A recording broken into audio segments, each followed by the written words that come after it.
আসসালামু আলাইকুম ওয়ারহমতুল্লাহি ওয়াবারাকাতুহু। প্রিয় দর্শক, আজকের এই বিশেষ পর্বে আমরা কথা বলবো ইসলামের সবচেয়ে পবিত্র এবং বরকতময় মাস রমজান সম্পর্কে। রমজান শুধুমাত্র একটি মাস নয়, এটি আল্লাহ রহমত, মাগফিরত এবং নাজাতের এক অনন্য সুযোগ।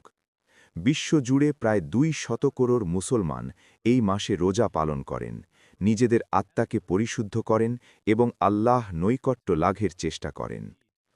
আজকের এই ভিডিওতে আমরা জানব রমজানের ইতিহাস ও তাৎপর্য, রোজার বিধিবিধান, রমজানের প্রস্তুতি, সেহেরি ও ইফতারের গুরুত্ব, তারাবিহ নামাজ, লাইলাতুল কদর, জাকাত ও সাদকা, রমজানের স্বাস্থ্য উপকারিতা, ঈদ উল ফিত্র। তো চলুন শুরু করা যাক। রমজানের ইতিহাস ও তাৎপর্য। রমজান কি এবং কেন